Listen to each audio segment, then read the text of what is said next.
مدن يمروين رياضة اسقوط وشركة وحن طبعا إن إلهي كان بريء حرتين إلهي إذنك نيجي نرآله بعشان تاعي سيدا وحد هو أسوء الآلين هوش أوصل مرتين لك بدل إلهي نركان بريء إله كومات ما أنت وركوا كومي هاي أبيادو كومي هاي ما ندعوه ما أنا إلهي بريء نويه إلهي نركان بريء رب العبادة وحي برنامج سبحانه الصعورية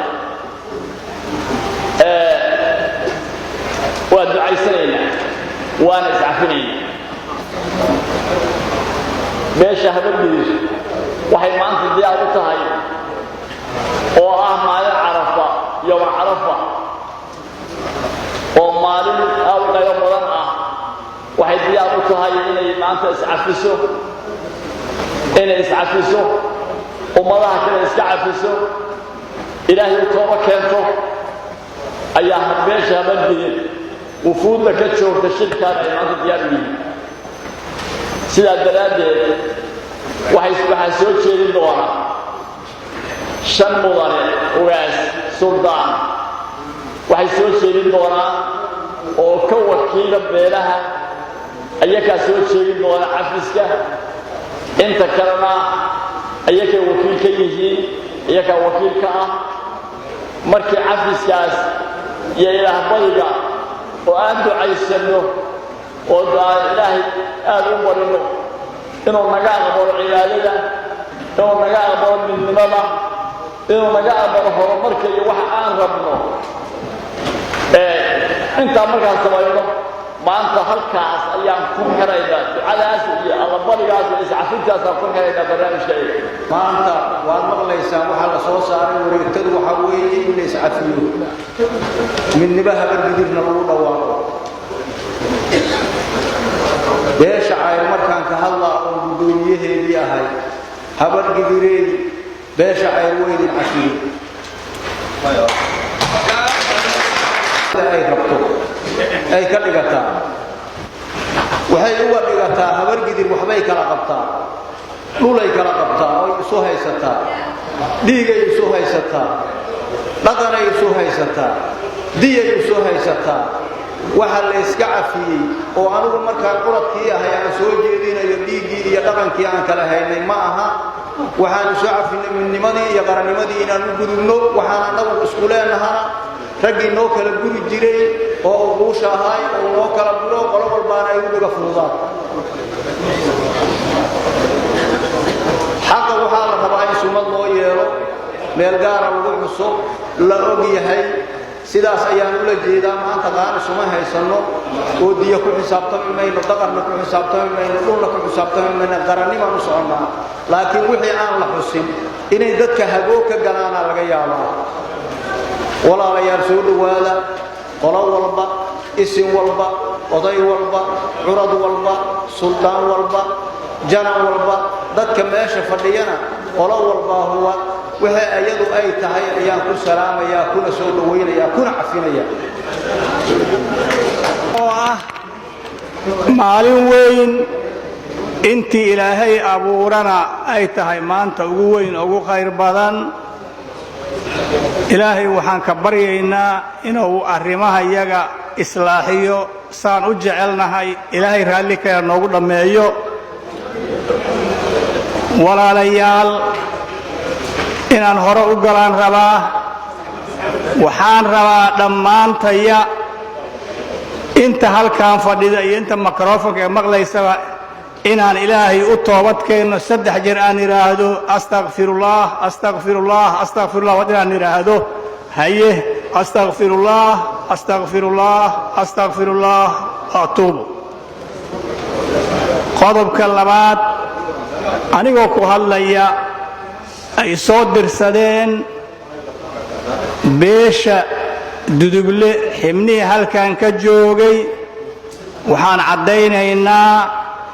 in aan raalli ka nahay walaalaha iyo halkan joogo beelaha kala cafis inaan cafino raalli baan ku nahay waana cafinay ayagana waxaan weydiisanaynaa inay nacafiyaan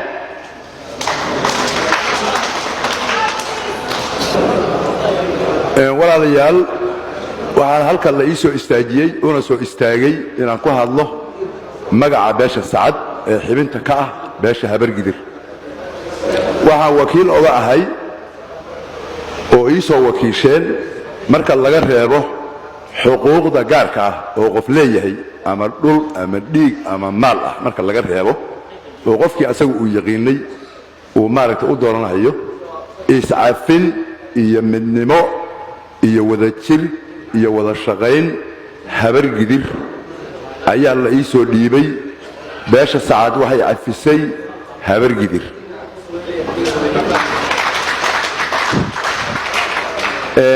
habargidirna waxay ka dalbanaysaa inay cafiso iyaduna oo la midowdo oo la walaaltinimowdo waraaqda halkaas ku qoran ayaa beesha sacad dabka ah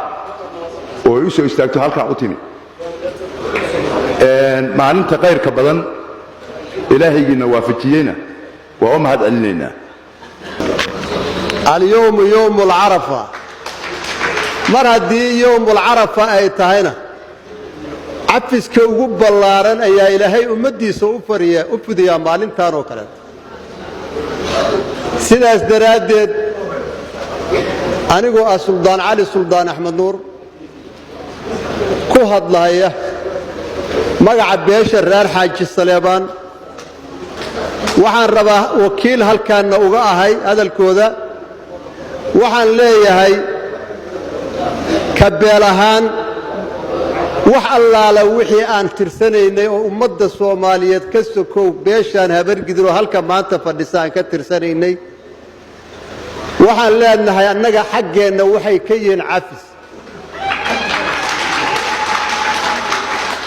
intaas in la mid ahan waxaan leenahay wax allaala wixii annaga xaggeenna ee aad ka tirsanayneenna waxaan codsi u nahay inay adinkuna na cafisaan maanta waa maalin weyn waa maalin farxadeed waxaan halkan u soo istaagay beesha saruur madarkicis ii wakiisheen inaan habargidir u gudbiyo inaannu cafinay ayagana waxaan ka codsanaynaa inay na cafiyaan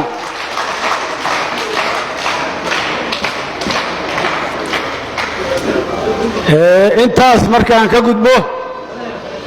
meesha aan u soconno qof waliba way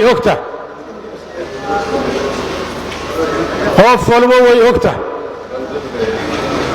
walaalayaal hadal badan iyo hawl yar waxaa la yidhi hadal yar iyo hawl badan baa la yidhi inaannu kulligeen guntiga dhiisha isaga dhigno inaannu soomaali doonno inaannu ballanqaadka maanta aannu galnay aannu ku shaqayno walaalayaal sidaas baannu doonaynaa haddaan beesha saruurnahay waa beri cisyaan laga tiraa curar fara weyn waa beri culays laga dejiyaa caalamulislaam waa beri ciqaab laga furaa duulka caabuda waa beri cishiga laga aqbalo hoos codsiga yaal sida ku cad kitaabaha amay culima noo sheegtay intii calaf u galo baa jannada laga casuumaa inta calaf u galo baa jannada laga casuubaa cadaabna laga xoreeyaa intuu raba casiiskeen cisi iyo inaad sharaf cadaabna laga xoreeyaa intuu raba casiiskeen calaacalaha hoorsado allaha caadila u laabta cisi iyo inaad sharaf heshaan caam u wada tuuga caloosha isu fura maanta waa yowmulcarafaad cafi iyo masaabixay isdhaho wada cibaadaysta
bahda saxaafadda waa u mahad celinaa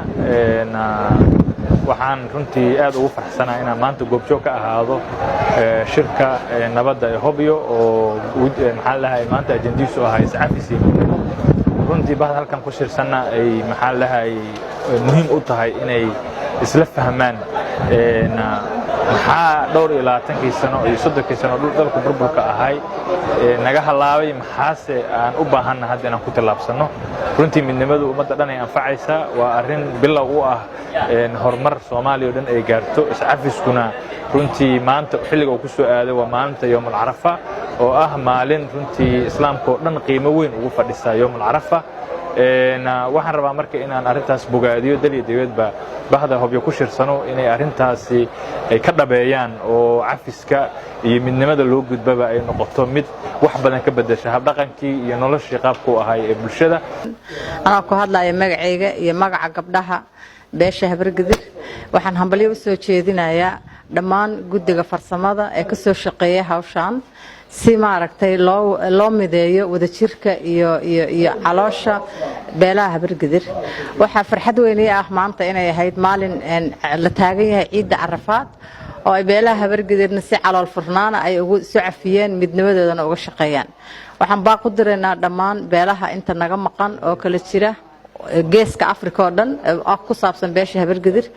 inay shirkan taageeraan lana shaqeeyaan shirkan wuxuu noqon doonaa shirka wadajirka Habargadir wadajirka Galmudug wadajirka ummadda Soomaaliyeed السلام عليكم وادي wada salaame halkan waxaan joognaa maanta Hobyo oo la isku wada yimid beesha Habargadir oo dhan marka waxaan ku faraxsanahay maanta inaan iscafinay maanta maalin oo ciid ay tahay ciid Carafo oo meeshaan isku wada nimid alxamdulillah shukr marka Habargadir guul bay gaartay maanta ilaahay ha noo gargaaro ilaahay ha na garab yeelo aamin